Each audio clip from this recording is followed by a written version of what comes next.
Okay,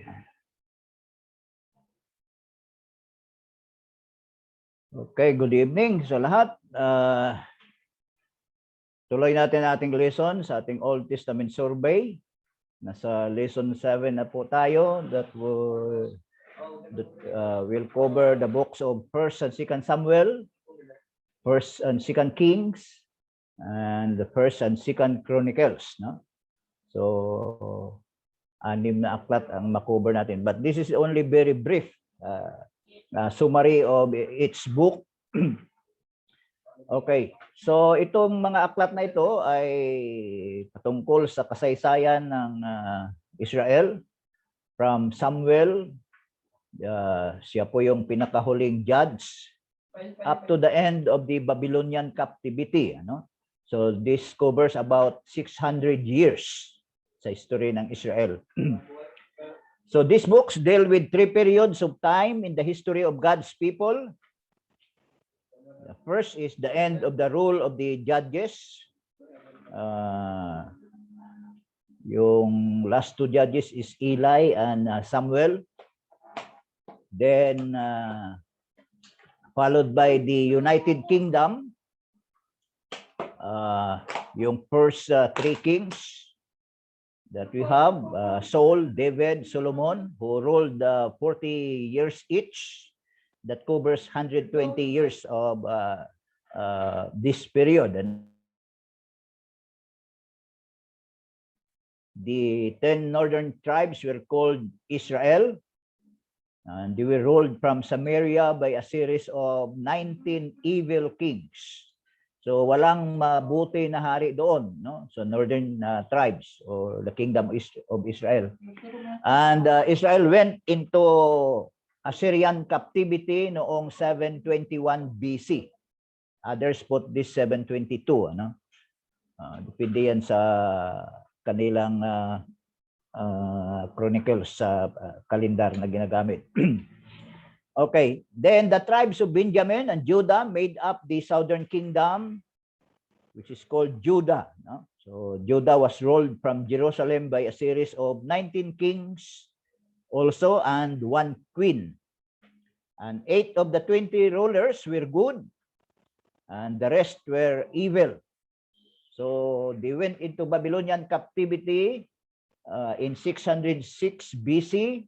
Followed by another batch, 596, and then after 10 years again, the last batch, no? When the Babylonians conquered totally the Jerusalem, destroyed the temple, and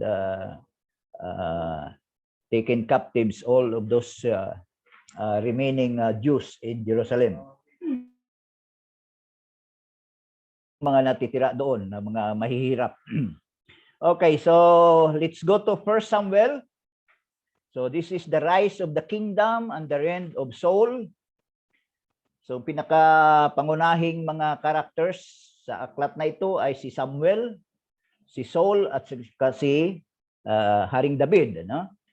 And Samuel possibly wrote the first 24 chapters, and then the prophet Nathan and God probably completed the book. We don't have any information about God, no?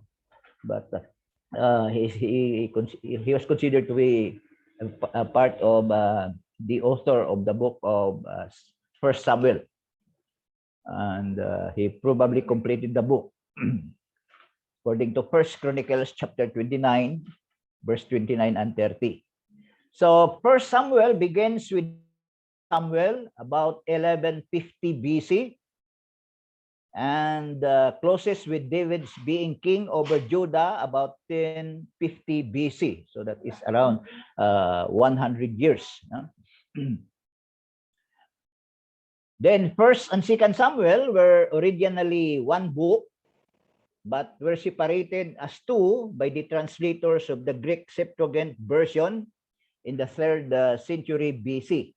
Kaya nagkaroon tayo ng 1st and 2nd Samuel. Then 1st Samuel deals with the beginning of the monarchy or rule of Israel by kings. Samuel replaced Eli as judge because Eli's sons were evil. And then the people wanted a king like the other nations. So Samuel, with God's permission, anointed Saul. Of course, God does not like those actuations of the Israelites. Ayaw niya yung magkaroon sila ng hari. But because of their persistence,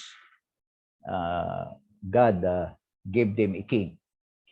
And later on, after King Saul was anointed as king of Israel, the first king, he was proven to be unworthy, and later in his life, he committed, of course, suicide.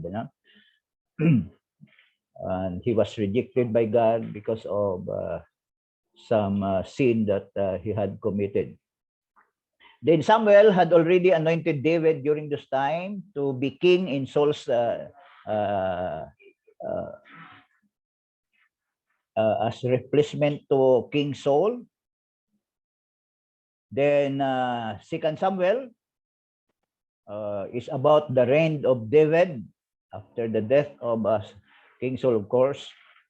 So he was an ancestor of Christ. So dito sa scheme of redemption natin, he was to be the king wherein Jesus would come. He is known as the root of David, si Jesus. Yung mga verses na katala dyan ay yung mga verses nagsasabi na si David siya ay magiging ancestor ni Christ. He was called the sweet psalmist of Israel according to 2 Samuel chapter 23 verse 1. And he is called the man after God's own heart. Acts 13:22 tells us that. And then 2 Samuel covers the 40 years period of David's rule from 1055 BC to 1015 BC. So that is 40 years. So it covers much of the same material which is found in First Chronicles. So later on we'll see na uulitin lang yung mga materials na yon doon sa First Chronicles. And it was likely written by Nathan or God, yung First Chronicles 29 verse 30. Sabi doon. Then First Kings, it is called the Israel's golden age and decline. So this book continues the history of the kingdom given in 1st and 2nd Samuel, and it covers about 120 years. It begins with David's death and Solomon's rise to the throne, and ends with the death of King Ahab. And the reign of King Solomon was the glorious reign, or rather Solomon's glorious reign was the golden age of Israel.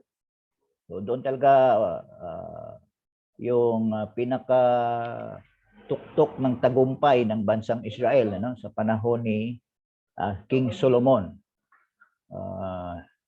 which was started by King David conquering almost all of the places that God promised. And during the time of Solomon, it even extended to some places which were not included in the promised land. So Israel during this time became an empire. So God blessed Solomon with great wealth and wisdom, peace, and prosperity. As we know, he prayed for it. He prayed for wisdom, and God granted not only wisdom, but even wealth, fame, and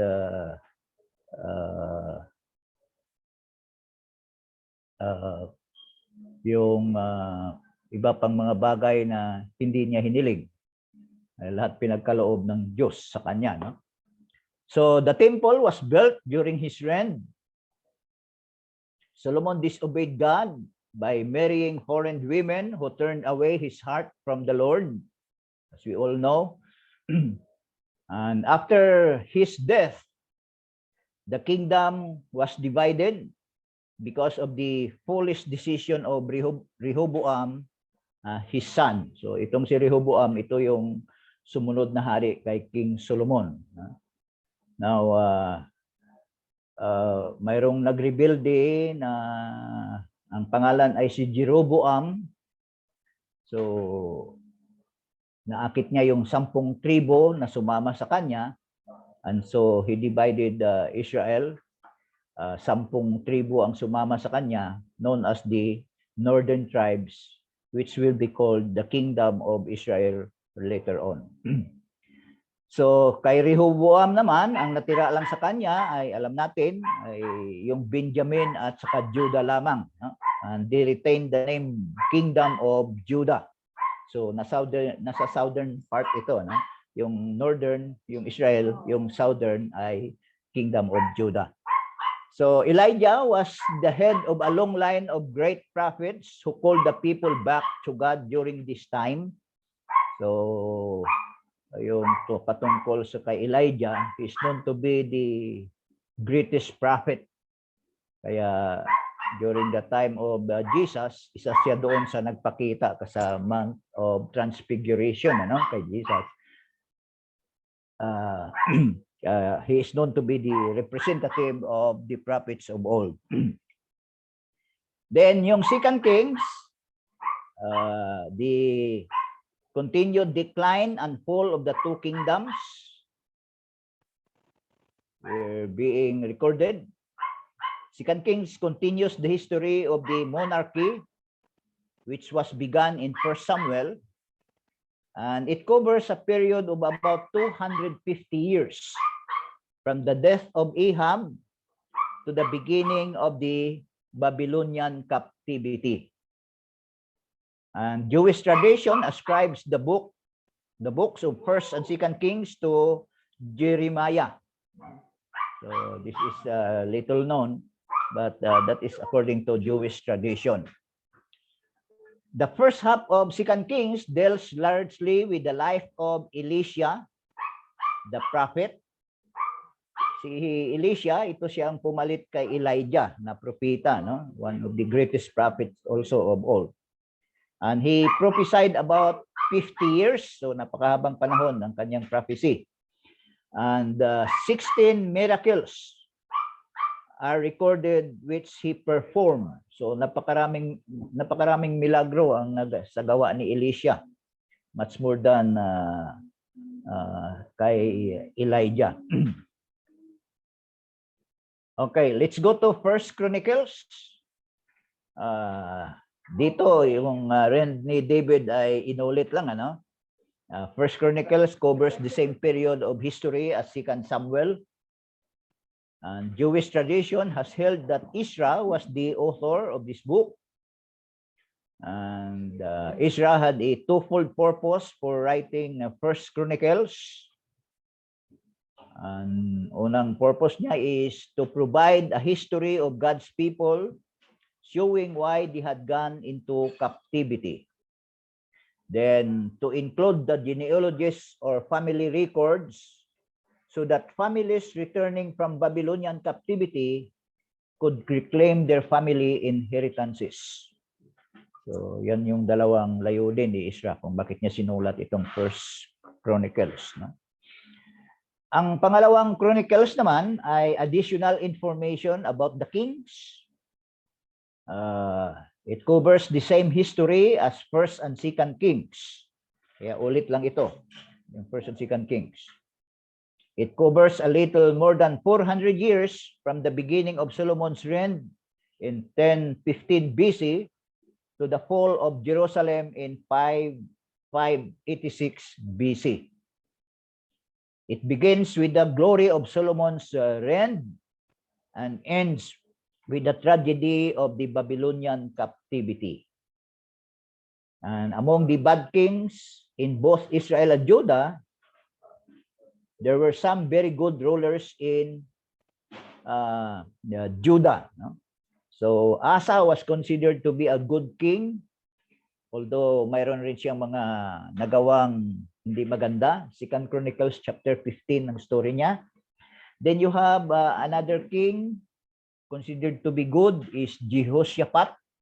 That is 2 Chronicles chapter 20. Then you have Joas, 2 Chronicles 23 and 24. Nandun yung kanyang story, no? Then you have the most popular of them is Hezekiah, 2 Chronicles 29 to 31. So this Hezekiah later on is the king during yung panahon na yung Jerusalem was attacked by the Assyrians during the time of Isaiah. So Hezekiah was the king during that time. Kaya Hezekiah was very popular. Then number 5 is Josiah. So the 3 others were not mentioned here by the author. But these are the 5 kings that are most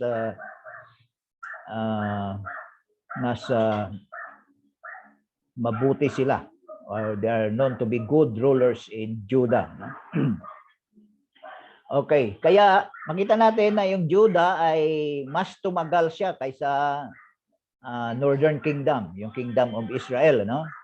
So tumagal siya ng ilang taon, 721 BC na bumagsak yung Kingdom of Judah, yung Samaria, ang capital niya, and then yung Judah ay 586. So ilang years yung gap nila, no?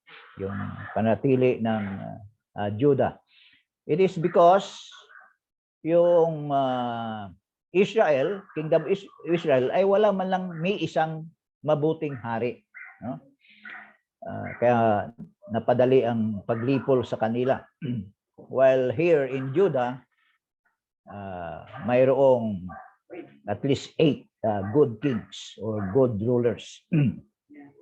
Now, there are many lessons we can learn from the books of history of the kings of Israel. Una is God rules in the kingdoms of men.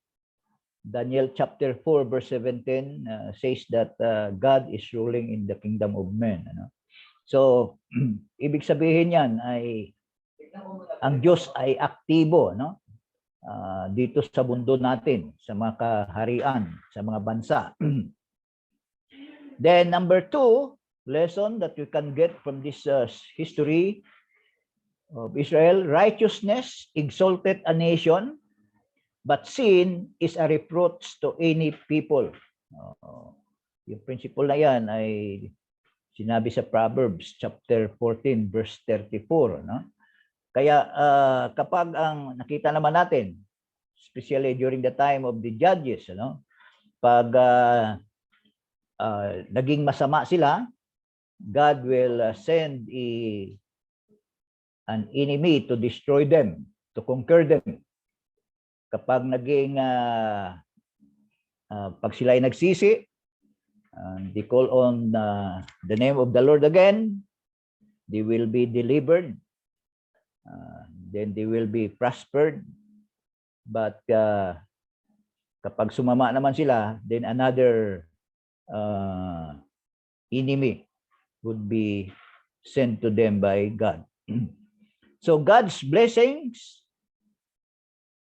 are always conditioned upon man's obedience to Him. 1 Samuel chapter 15 verse 22. So without obedience, there is no blessing. It follows. Then a child of God can fall from grace as did Solomon and as did Israel. Ito yung palaging sinasabi ng mga grupo na naniwala sa once saved, always saved. But you can say that the children of God could fall away from grace. Then you'll see the lineage of the Christ has come from the person to the nation to the tribe to the family. We have discussed this already in the scheme of redemption. We are tracing the lineage of Jesus from Adam. So here you have the names kung saan nanggaling ang ating Panginoong Hesus.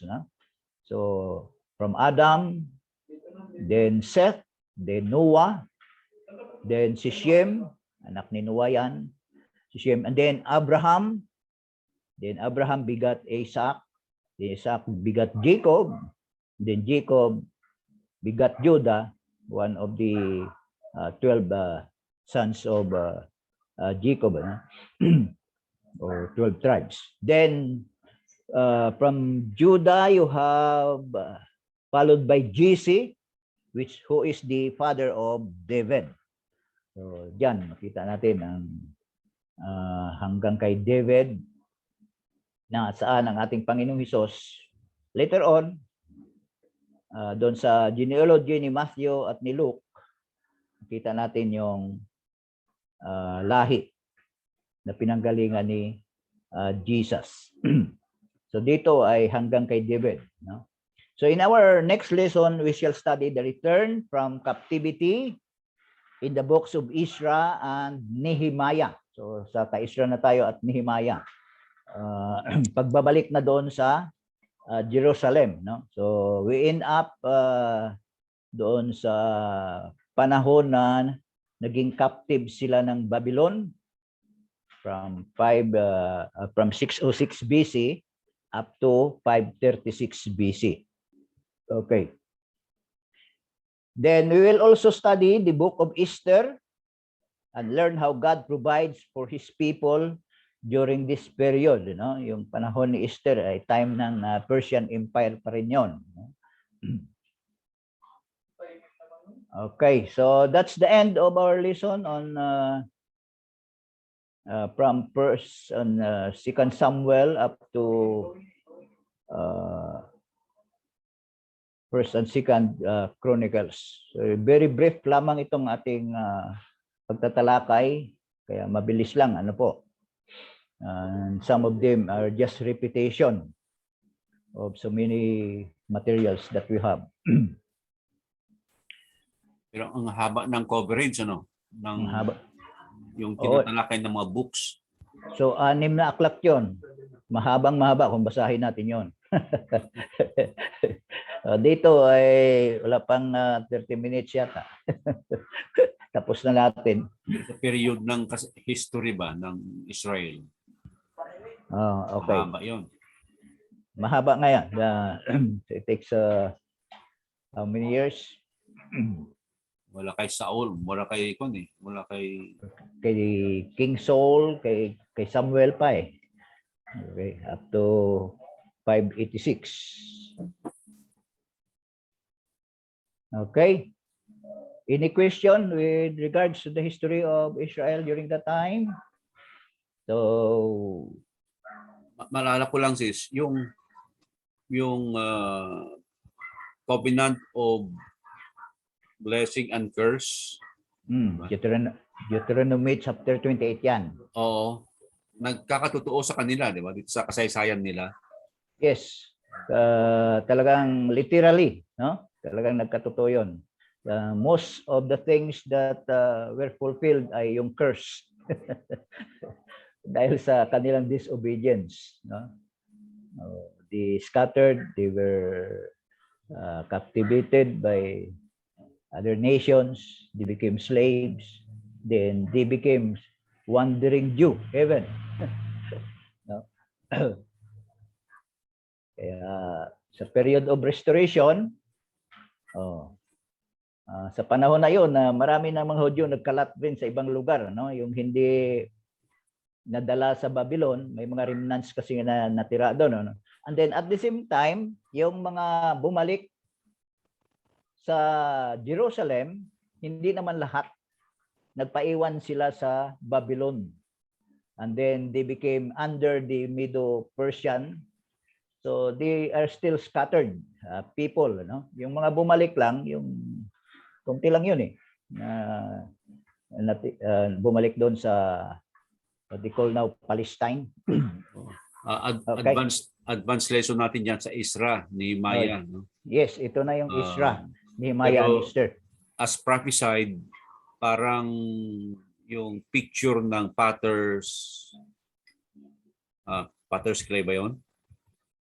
Yung palayok, katulad ng nabasag na palayok, sabi, Sabi ni Jeremiah yata yun. Oh, Okay, hindi na talaga mabubuo. Okay. So, doon sa ating scheme of redemption, we have discussed those things during the time of captivity. Ano? So, let's continue. After captivity, we'll discuss the book of Ezra, Nehemiah, and then Esther. So this is about the return and restoration of the Jews to Jerusalem. So you see the book of Samuel, Kings, and Chronicles carry the history of God's people from the time of the judges to the fall of Jerusalem in 586 BC. So tandaan nyo yung year na yan, ano? Very significant yung 586 BC na yan. That is the fall of Jerusalem. So nagsimula yung captivity nila 606. No? 606 then followed by 596 then 586. Tatlong batch kasi yan. Okay. Then Jeremiah had already foretold a period of Babylonian captivity of 70 years. Talagang sinabi niya 70 years na maging captive sila sa Babylon. And it literally fulfilled. No? Talagang na-fulfill yan na 70 years. According to Jeremiah 25 verse 11, that is the prophecy of Jeremiah, and then chapter 12, 11 and 12, and then chapter 29 and verse 10. So you can look at that verses. So you see the beginning was in 606 BC when many of royal blood including Daniel was taken to Babylon. So yung first batch, ito yung mga yung royal blood na tinatawag, yung mga first class citizen. No? Sina Daniel and his three friends. Kaya matatalino ito, yung kabataan na ito, no? So yun yung first batch. And they were given what do you call this? They were given functions to become officials, no? Officers of Babylon. So kagaya ni Daniel, napakataas ng kanyang tungkulin sa palasyo. Although dumaan siya sa mga pagsubok, okay? Now, in 596 BC, ito na yung another group which included skilled craftsmen. So, yung mga skilled craftsmen, and then many priests were taken to Babylon. So, kasali dito si Ezekiel, no? Sa second batch. He's one of those captives. Then, after that, yung 586, ito na yung completely Nebuchadnezzar's army destroyed Jerusalem and carried the rest of the people to Babylon. Although yung mga poorest of the poor ay iniwan nila doon, ano? In 539 BC, the Babylonian Empire was overthrown by the Medes and the Persians under the leadership of Darius and Cyrus. So mabasa natin yan doon sa aklat ni Daniel, no? Yung paglusob ng mga Medo-Persians sa palasyo ng hari. That is after the writings on the wall. You remember that writings on the wall, yung mini tikel aparsin, yung meaning na tinimbang ka ngunit kulang. So right away after that, ano? Yun ang paglusob ng mga Persians sa Babylonian. And it was, sabi nila, hindi madugo yung pagkalipo ay paglupig ng mga Babylonians ng mga Medes, ano? At ng mga Persians. Sabi nga ng iba ay yung mga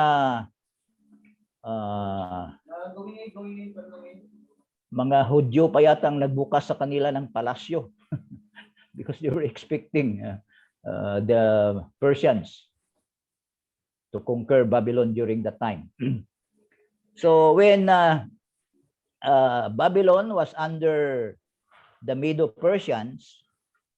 Cyrus, who is the emperor, dalawa sila, no? Medo, si Darius doon sa Media, si Cyrus sa Persia. So dalawang bansa na nag-combine together and they made up the Medo-Persian Empire. So si Cyrus issued a decree allowing the captives to return home to rebuild their temple. Okay, by the way, sa history, hindi lang naman yung mga Hudyo ang pinapabalik, ano? Kundi all other races, their nations who were being captives by Babylon were allowed by Cyrus to return to their homeland. Okay, kung gusto nila. So, as prophesied in the case of Israel, as prophesied, it really happens that after 70 years, they would return to their homeland. No?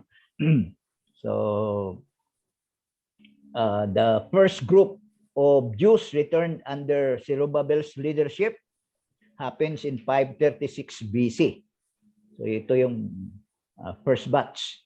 Kung mayroong first batch ay third batch ang captivity, yung pagbabalik, mayroon ring third batch.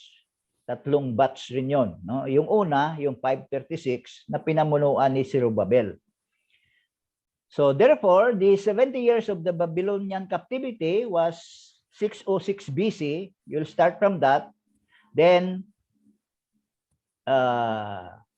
i-compute nyo yan up to 536 na pinabalik. That is exactly 70 years. No?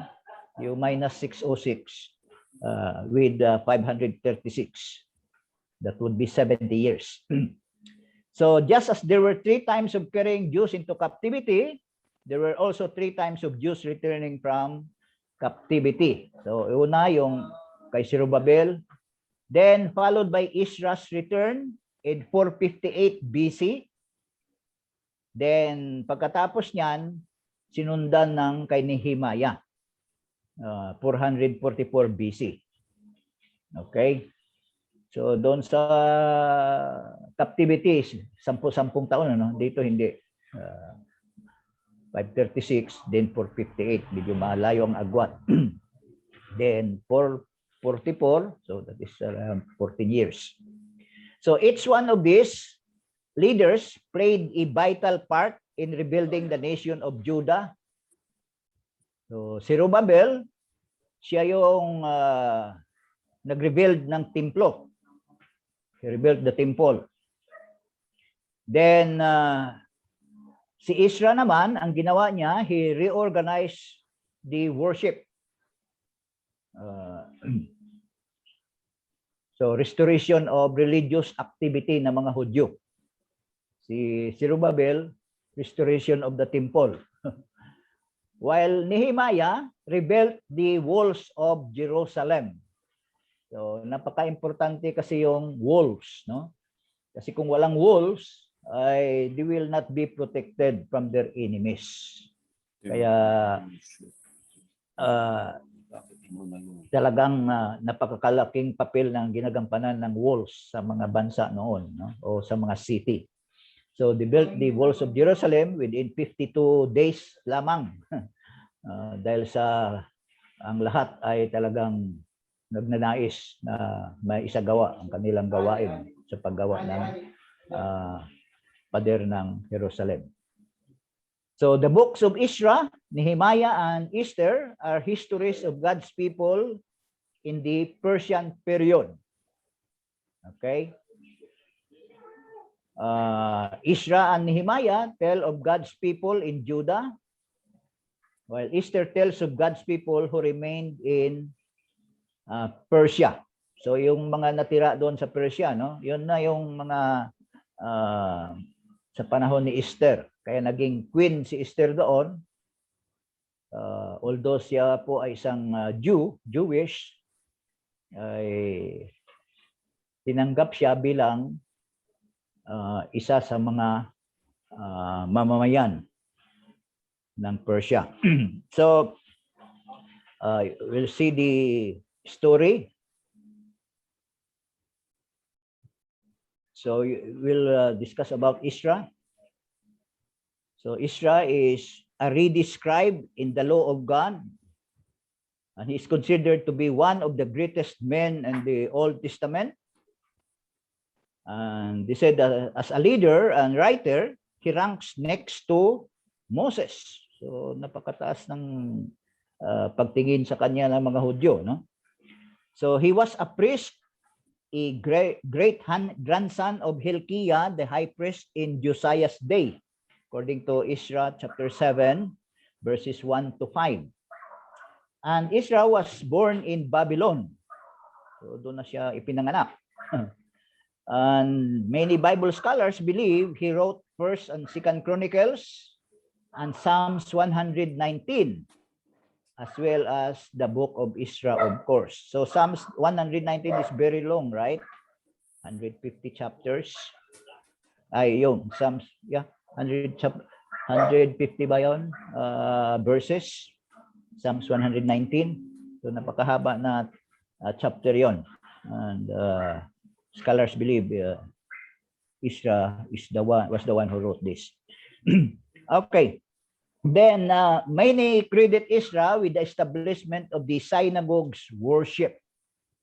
Kasi nawala na yung templo ng Babylonian captivity, sinira ang templo ng time ng Babylon. So doon sa Babylonia, doon yata nagsimula yung synagogue worship, no? Yung mga Hudyo, itong synagogue something like parang maliit na kapilya yan, no? Pinag-ipunan. Then later on, mula ng Babylon, yung synagogue worship was continued by the Jews in other places dahil nag-scatter nga sila, no? Marami nag-scatter. So may even during the time of the New Testament, mayroong mga synagogues na nagkalat. Ang requirements lang yan, kapag may 10 devoted Jews in one place, they can start a synagogue worship, no?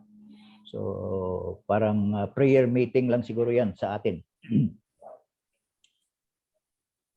Okay, Jewish tradition says that Isra, an inspired man, was responsible for completing the canon of the Old Testament.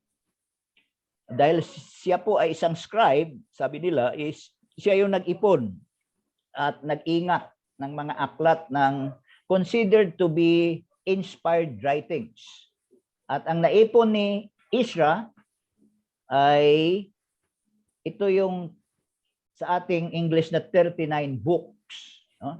Sa mga Hudyo, ang kanilang tinatawag na scripture is 22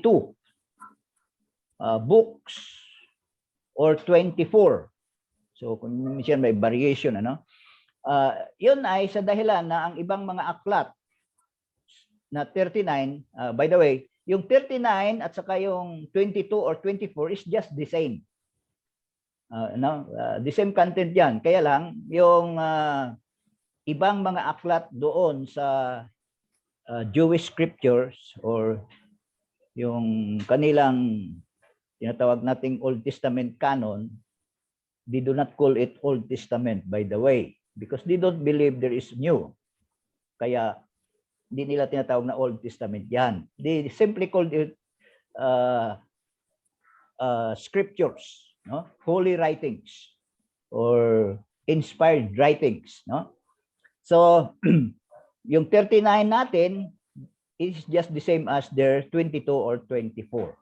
For example, yung minor prophets natin na 12, sa kanila ay iisang aklat lang po yun. Yung 1st at 2nd Chronicles, 1st and 2nd Kings, isa-isa lang yon, no? Hindi 1st and 2nd. Combine yung mga aklat na yun sa kanila. Kaya mas kakaunti ang bilang nila, no? At lahat niyan ay idipon sa paniwala ng mga Hudyo. Si Isra ang nag-ipon niyan, and he was considered to be an inspired scribe. So he knows kung alin yung mga aklat na considered to be their scriptures. No?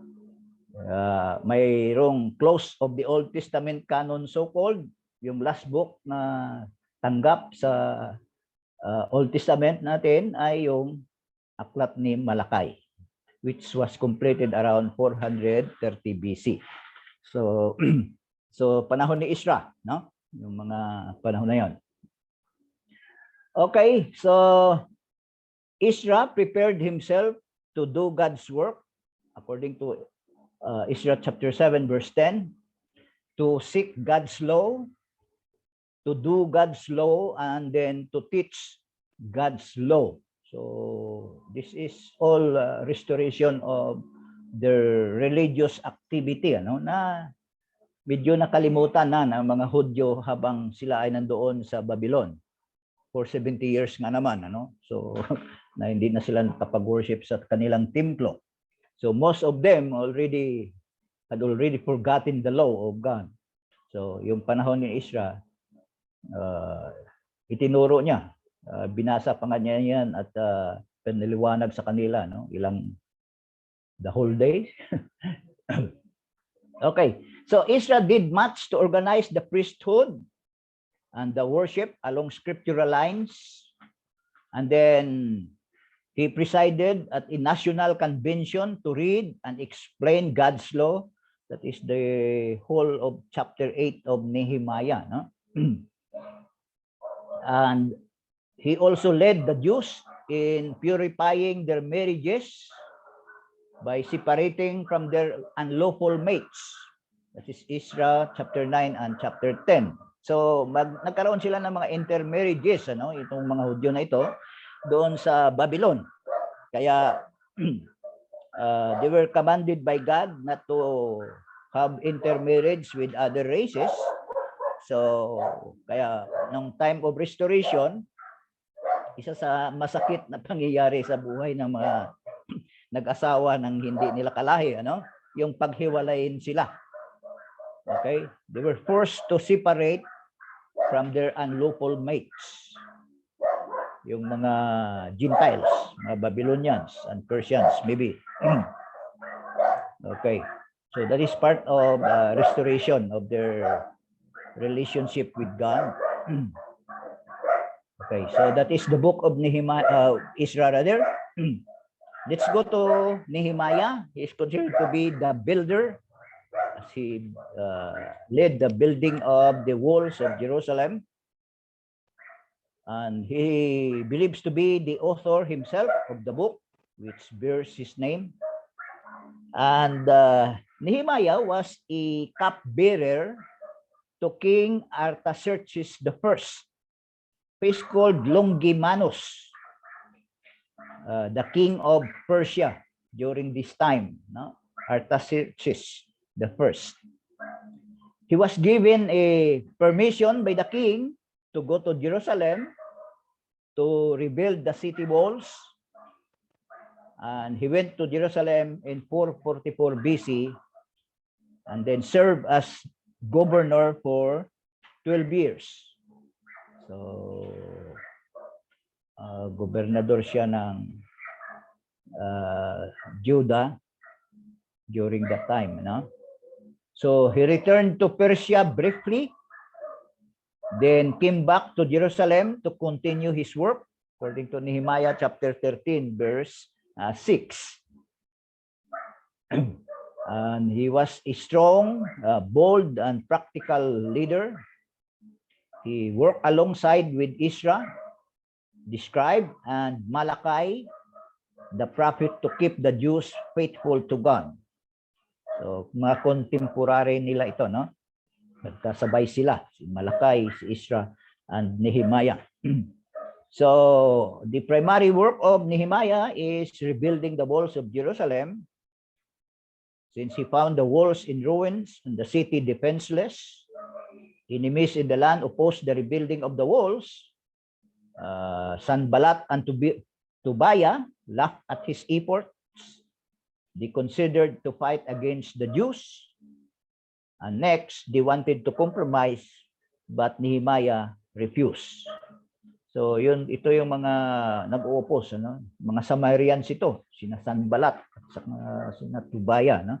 Ayaw nilang matuloy ang pag-rebuild ng pader ng Jerusalem. They wanted Jerusalem not to be protected, no? So para madali nilang malusob. So, but then, because of the existence of the Jews and the strong leadership of Nehemiah, the walls were rebuilt. Nehemiah chapter 4, verse 6, a very good verse to remember. The people had a mind to work. So, yun yung motivation nila, no? Kung bakit madali nilang natapos ang wall ng Jerusalem. It is only for 52 days. It was only 52 days and they completed rebuilding the walls because the people had a mind to work. So lahat sila, no? Nagkaisa sila. Ang pag-iisip nila ay ang gumawa. So they work with tools in one hand and a sword in the other. Because mayroon sila mga kalaban na anytime will lulusubin sila. So, in order to be prepared, anytime, kahit nagtatrabaho sila, yung isang kamay nila ay yung gamit nila sa paggawa at yung isang kamay nila ay mayroong silang sword or tabak para madipinsa nila ang kanilang mga sarili. So, by that, they had completed the walls of Jerusalem for 52 days. Nehemiah also worked with Ezra in purifying the priesthood and correcting the lawful marriages among the Jews. This according to Nehemiah chapter 13. Okay, so that's all about Nehemiah and Ezra. Any question? So you have tatlo, no? Sino yung una? Si Juan. Okay.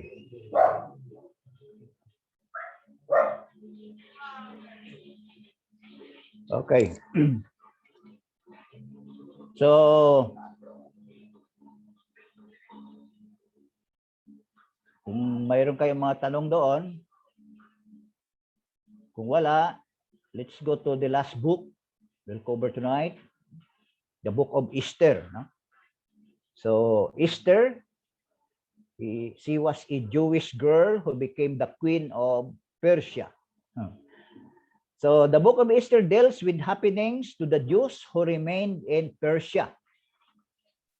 Yung mga natira. Nabanggit ko na kanina, hindi lahat ng mga Hudyo ay bumalik sa Jerusalem. Ano? Maraming nagpaiwan doon. So they enjoyed their life there already. Hindi naman sila talagang kinonsider na mga slaves, no, or captives ng Babylonians. So some of them became high officials like Daniel. So Daniel even stayed there, no?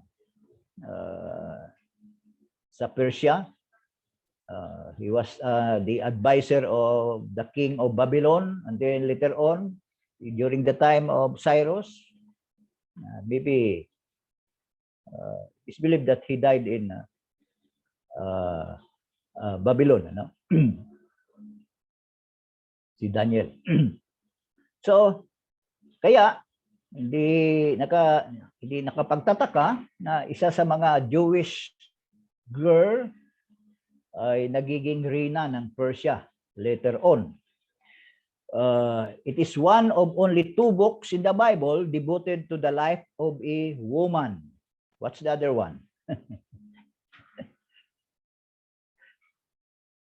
The book of Ruth, right? So you have only Esther and Ruth.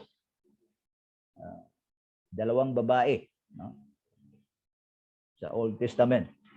Now it shows how God provided the means to save his people from destruction by providentially placing a Jewish on the throne of Persia.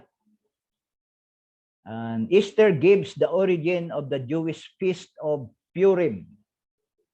And the name of God is not found in the book, but as Matthew Henry said, if the name of God is not here, his finger is. Yun ang kine-question ng iba, no? Sabi nila, bakit na sali yung Book of Easter sa Old Testament? Well, in fact, yung pangalan ng Panginoon ay hindi nabanggit. Pero sabi ni Matthew Henry, kung ang pangalan ng Diyos ay hindi matagpuan diyan, yung kanyang finger ay nandyan, meaning his work, no? So his presence is still there. So yung pangalan ni Easter is from the word Estrella, di ba? Sa Spanish. Estrella, that means star. Dito, yung pangalan niya ay Star of the East, Easter. So her Hebrew name is Hadassah, which means myrtle. Ano yung myrtle? Those are trivial matters, no? And she was reared by her cousin by the name of Mordecai. When Queen Vashti offended King Ahasuerus, known as Xerxes also, she was deposed and Esther was chosen to replace her. So ang story diyan ay nagkaroon ng party. Lahat ng mayayamang ay ang mamahaling mga bagay inihanda ni King Ahasuerus. At natasan niya ang kanyang rina na magpaganda kasi ipang-display niya sa kanyang mga guest, you know? But Queen Vashti did not. No, ayaw niya yung gawin siyang display ng hari. So may katapangan rin si Queen Vashti, ano? Akalain mong hindi mo sundin yung hari, no? So nagalit sa kanya yung hari, kaya she was deposed and namili si King Ahasuerus ng pinakamaganda at ang napili niya ay si Queen Esther, no? Na isang Jewish. Later, when the evil minister to the king by the name of Haman wanted to kill all the Jews, Esther was in a position to save them. Okay? So, si Mordecai, no, na kinamuhian ni Haman, no, nais niyang ipapatay at ang lahat ng mga Hudyo ay nais niya ring patayin. But Queen Esther came to the rescue, no, as we read the book of Esther. Now, Esther reigned as queen from 479 BC to 466 BC. So, ilang years yan? 13 years? Yes. So, this is the time when Persia was the most powerful empire in the world. So, napakaswerte ni Queen Esther, no? Naging reyna siya ng isang empire na makapangyarihan sa buong mundo during that time. If Esther had not been queen, the Jews would have been all killed and the lineage of the Savior wiped out. So, ibig sabihin, kung wala si Queen Esther na siyang nagligtas sa mga Hudyo during that time, no? If you want to know the whole story there, yung tungkol kay Haman at kay Mordecai na nais ipabitay ni Haman, gumawa siya ng isang bitayan, ano?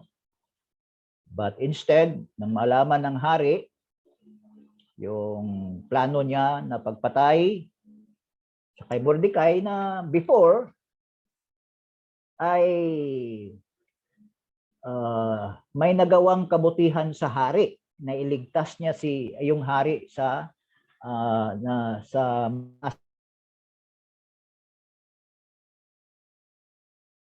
laman ni Mordecai, kaya nabulgar yung plano nila. Kaya naisulat yon, ano?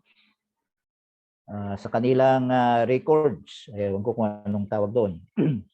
At natuklasan ng hari yung kagabutihang nagawa ni Haman, ay ni Mordecai.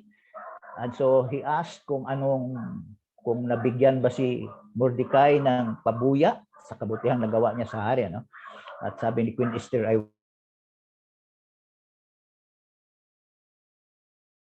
ng regalo.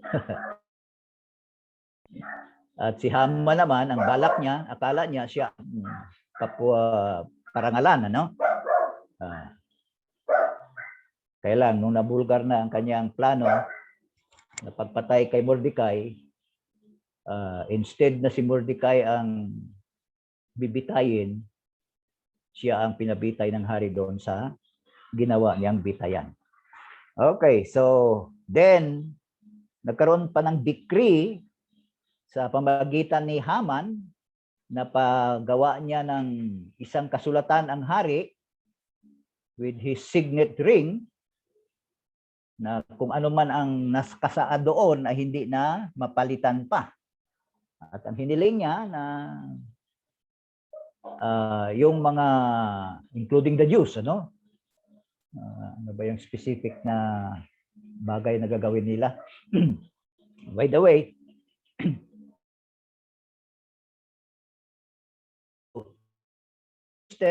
ano ni Haman na papatayin ang lahat ng mga Hudyo para maligtas sila. So sabi niya, hindi ko mabago ang aking batas dahil mayroong ng signet ring niya, no? So it is a law doon sa Persia na kapag nalagdaan na, parang signature ng hari ang isang batas, ay hindi na niya mababa. So instead, he gave an order that lahat Hudyo ay binigyan niya ng karapatan to defend themselves from their enemies. So ng mga Hudyo, kaya hindi sila napatay ng mga kalaban, no? So by that, naligtas niya ang mga Hudyo sa kamay ng mga kalaban, at yon ang daan para ang lineage ng ating Panginoon, ng ating Savior, ay hindi mawala. So that is God's providence in order to preserve the promise of God, the seed of Abraham, the root of David, na manatili. Okay, so the history of the Old Testament closes at the end of Nehemiah. More than 400 years passed before the Savior came. In our next lesson, we shall begin a study of the poetry and wisdom literature of the Old Testament. Okay, so ito na yung mga historical books, no? Hanggang sa panahon ni Malakay, 400 years ng history. So after this, yung intertestamental period will begin, no? Kaya ang next lesson natin, hindi na siya kasali doon sa historical books, yung mga special writings, no? Mga poetry and wisdom literature. Medyo mahirap pag-aralan itong mga aklat na susunod. Kasi mga karamihan dyan, mga figures na poetical sila. Hindi sila kagaya ng ibang aklat na history, i-relay mo lang yung story. Okay? Okay, so our next lesson will be Job.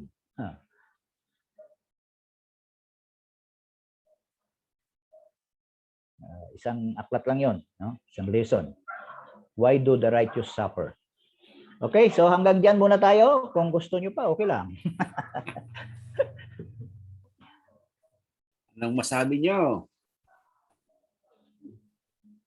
Oh, napakaraming aklat ang na-cover natin. Oo. Meron tayong 21 gadgets registered teacher. Oh, Umabol yung iba pagkatapos magsimula. So, sinong absent? Sister Alice, nagbibiyahe. oh. Sa Baclaran daw siya kaya wala siya. Sana si Sister Tess, parang nawala. Sa Baclaran. Nandyan. Nandyan para Sister Tess. Yung absent, pabasa sa kanila yung ano, lahat ng aklat.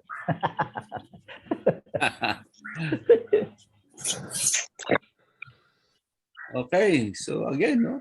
Ang ganda makinig ng history. Pinaikling kasaysayan.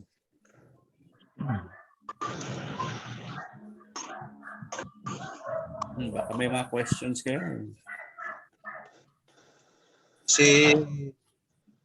Yung istorya ni Esther saka ni Mordecai, Oh, mayroon kasing sikretong plano si Haman Haman. sa palasyo. Parang ganun din yung lumalabas sa Malacanang ngayon. Parang may sikreto din yung Malacanang. May Haman ba doon? May kahaman. May Haman.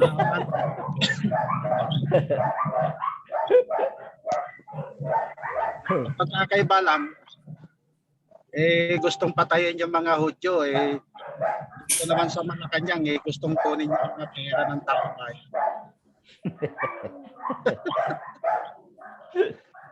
Hindi man tayo aktivista pero parang nakikita lang natin na pag may sekreto ka talaga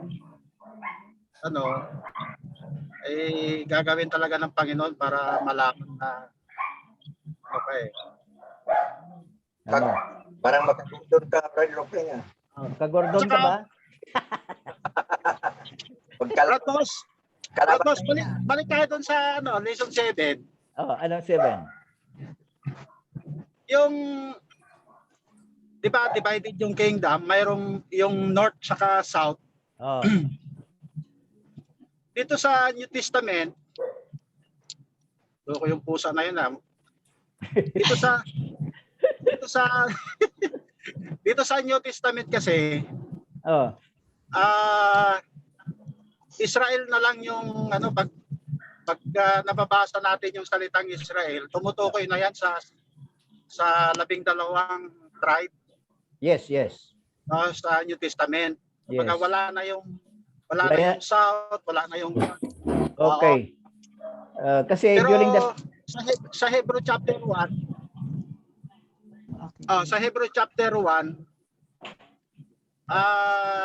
nandun yung si Judah pero hindi na tumutukoy yon sa Southern Kingdom di ba?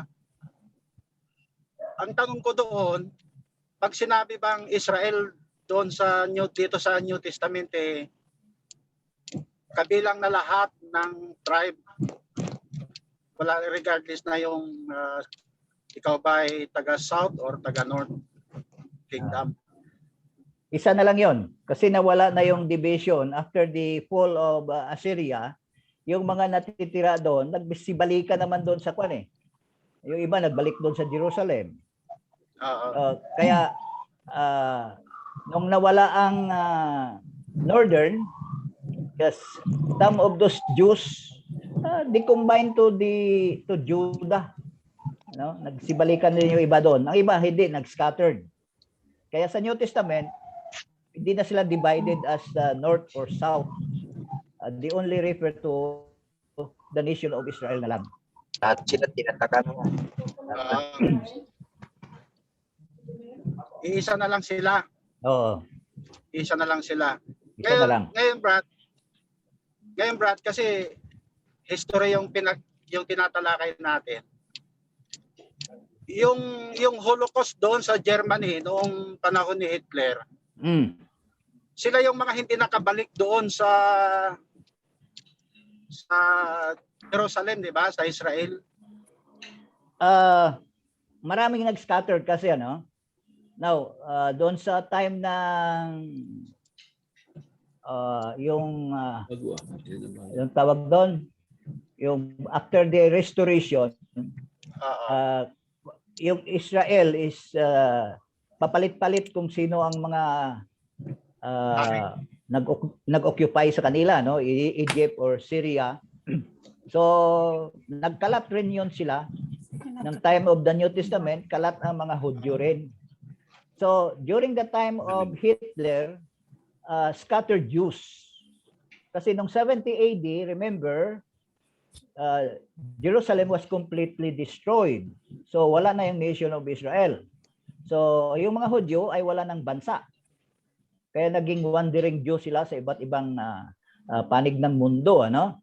Ngayon, dahil masisipag sila, although they were persecuted in so many places, they formed what we call the Zionist movement for 2,000 years. Yung aim nila ay makabalik diyan sa dati nilang lugar, no? Kasi occupied by the Arabs na yan, mga Muslims. Yung kanilang dating lugar, no?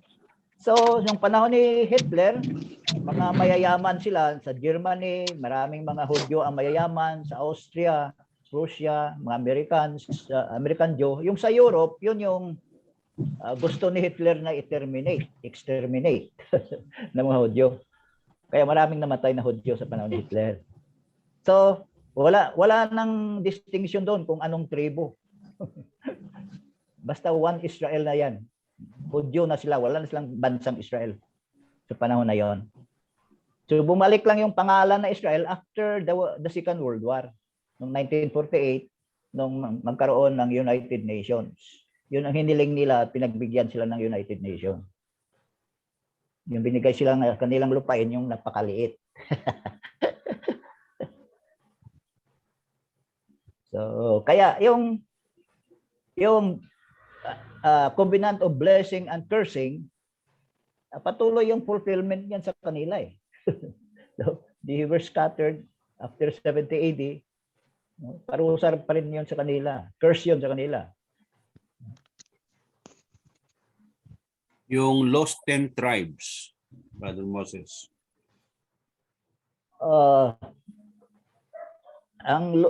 Hindi lang siguro 10 tribes, lahat ng tribes ay lost na eh. Hindi na nila sa ngayon wala na. Hindi mo na ma-identify kung Hudyo siya na kay Judah siya tribo, kung Benjamin. Basta ang mga Hudyo ngayon, they just considered to be a Jew. Wala nang tribe kasi nawala na yung record nila. So sila na yung third tribes ng Israel. Yun na lang. So hindi mo na ma-pinpoint. I don't think na yung mga Hudyo ngayon ma-pinpoint pa nila kung anong tribo sila. Mga anak ni Jacob. Pwede ba nating sabihin na yung 10 tribes, the lost 10 tribes, ayun yung Israel at ang mga nakabalik ay ang Judah and Benjamin. Sa Judah. Sa restoration, yung napunta sa Babylon, yung Judah at Benjamin. No? Yung 10 tribes nung natalo sila na lipol sila ng mga Assyrians, nagkalat yun eh. Na marami sa kanila pinatay, ang iba ay naging captives ng Assyria, and then nagkalat rin sila, and then some of them after the restoration ay bumalik rin doon sa Judah. Kaya nakikuha na rin sila doon. Nakisali na rin sila. Kasi wala na silang bayan eh. And some of them became Samaritans, yung nag-intermarriage. Tapos, ang premillennialism ano ba yun, ay hindi fulfilled ng Diyos ang pangako sa kanila na babalik sa Jerusalem. At sa future niya, ito tuto pa rin. Yan ang stand ng premillennialist. Yan ang background niya. So, they are waiting for a prophecy that will be fulfilled which are already fulfilled. Long time ago. O fulfilled kasi nakabalik sila eh. At ang pagkabalik nila, katulad ng nasusulat din, hindi na buo, kundi Hmm. parang palayok na nabasag na hindi mo na maisasauli ng perfect. Yan.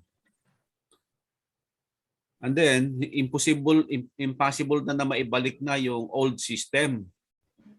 Kasi sabi nga ni Brother Moises, hindi na alam anong tribo ang mga Israelites, mga Hudyo ngayon. No? So, yung Levites, kailangan mo maging priest. Oh, Levites hindi nila dapat. alam. So, So sino ang magiging priest nila ngayon? Siya ba ay nasa tribe of Levi? Baka hindi na kasi hindi na nila matrace up eh. Even during the time of the New Testament, hindi na tribe ni Levi yung iba eh. Pinili na siya politically. Hindi na religiously. Yung mga priest doon na iba. At high priest. So, corrupted na talaga siya. Another thing, sa kanilang paniniwala, old system pa rin, katulad ng panahon ni David, yung old law. Hindi Ang papairalin, pinalitan na. May tanong yata si Brother Ryan. Sige, Brad. Basahin natin. Nakasulat, ang bansang Israel po ba na kilala natin ngayon ay hindi na direkta kamag-anak ng mga naunang mga Hudyo? Yung identity nila bilang Hudyo, hindi nawala yon. So, alam pa rin nila na Hudyo sila. For 2,000 years, yun lang ang identity na hindi nawala sa kanila, yung pagiging Hudyo. So, yung mga nag-scattered, kahit saan sila magpunta, nagsasama-sama yan eh. No? They know they are Jews. Kaya magkuhan pa rin ang kanilang yung linya nila, matrace pa rin doon sa dating mga Hudyo. Yung Israel ngayon. Although, nabanggit ko kanina, yung tribo, hindi, mahirap na nilang makuha yun. Ma-identify yung tribo nila.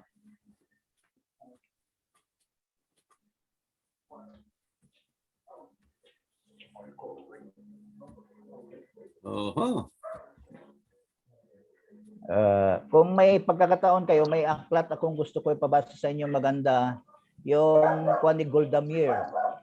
Aklat ni Golda Meir, yung Prime Minister ng Israel. Ano? Magandang basahin po yon. Gusto niyo yung history ng Israel. Si Golda Meir. Si Brother Neff, mayroong ganoon. Yung pagtatag muli ng Israel sa Middle East.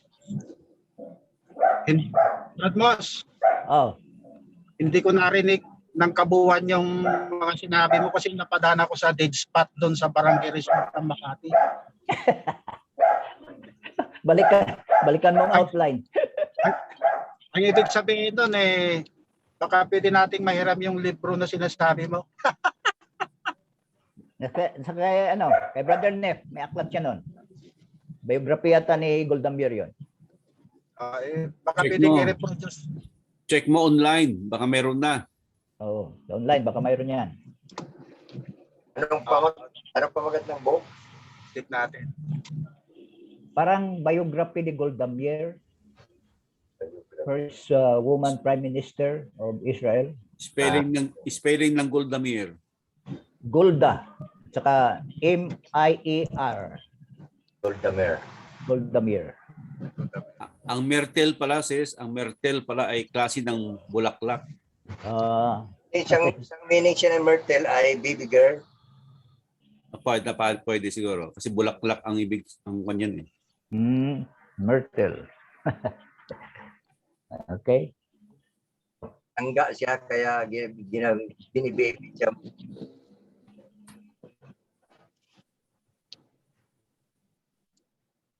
All right. Hanap. Parang tapos na tayo. Alas 8:30 lang. 8:30. 8:44 sa aking laptop. Ay, late ang relo. 8:44. Oo. Strenday, mabuti nakabalik ka na. Pero wala ka pa rin namang video. Kasi may ano pa itong phone ko. Wala pang video. Parang malabo yung camera niya kanina. Mayroon pang mayroon anong tawag nito? Kailangan pang ayusin. Hindi naman, may ano pa siya, kailangan pa tanggalin ko sa plastic. Nakalagay sa ano. Pasahero yun, no? Pasahero yung naglalakad, nakapula. Puntan mo. Pinapara ako eh. Uy, Ayaw. Ano ba yan? naku, at ba yan? Nagkaklase Sige ka yan. o Joking. Kasi, nagtatawag pa zero. Natawag ng pasahero. Naka-extra. Extra pasahero mo. Ayun, Francis, parang cloudy ang camera mo. Kaya nga, ano ko na, wag, Para kang multo lang dating mo. ano ba Oo yun? nga, blurred ka. Hindi kasi may ano pa siya, may nakalagay pa siya sa screen. Kailangan Ay, ko pa. Yun pala, ba't di mo tinanggal yung Kaya nga, plastic? kaya nga, na ano naman ako tanggalin. Sayang. Pinapatigas pa. Tanggalin ko. Ay baka yung kuan. Yan eh. Doktor niya tayo, Brad eh. Oo, protector. Dapat hindi kasali sis yung camera. Ano ba yan? Ang tawag doon? Screen? Ano ba? Ano ba yung tawag niyan? Kaya nga tanggalin ko nga. Screen protector. Nasali yung camera niya. Mamaya tanggalin ko. Kaya pala. Share na natin, Brad Moises. Sige. Pasensya na, mga kapatid. Nakalimutan ko, nakabukas pala yung ano ko. Muntik kaming sumakay sa'yo eh. Kasi pinara ako, pauwi na ako. Kaya sinabihan ko na lang yung isa, siya na lang yung kukuha. Talaga nagtatawag ka eh. Hindi, pinara ako, kaya hindi ko na lang isinakay kasi pauwi na.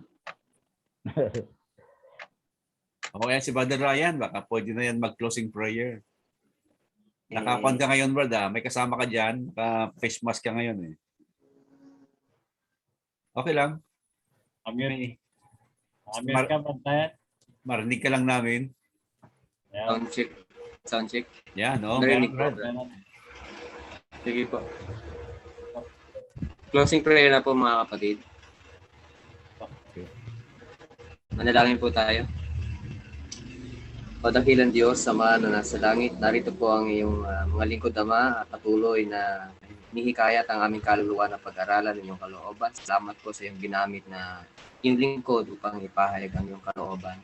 Sa pag-aaral naman ng iyong mga salita ay patuloy ito nagbibigay ng inspirasyon sa aming kalakasan na suungin ang buhay ng banal na pamumuhay at dadatigit Panginoon Diyos ay isagawa ang lahat ng mga iniwot. Salamat po Ama sa lahat ng mga aral mula sa iyong mga lingkod na nauna sa amin.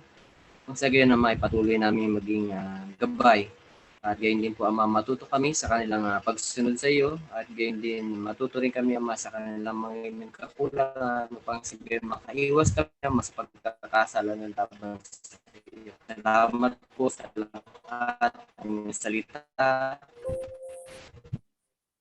Patuloy namin iniingatan sa aming puso upang kami po hindi lumaban pagkasala sa iyo. Salamat din ng Diyos sa patuloy na inspirasyon ng aming mga kapatid na nagbibigay naman ng daan para kami ay lumusog sa pisikal na kalusugan at spiritual na kalusugan sa kanilang mga gabay Ama. Salamat sa inyong ginagamit ng mga kapatid upang kami po Ama ay patuloy na lumago sa kaalaman na nagbumula sa iyo. Ginawa ang karunungan na may apply namin sa aming buhay. At ang ginawang salita dakilang Diyos ang patuloy na sumansala sa amin, sumaway, sumawata at magturo na dapat namin gawin sa buhay na ito na may kabaling na karamdaman. Kaya nawa po dakilang Diyos ang lubusang bigay ng lunas sa lahat ng nararamdaman ng sakit.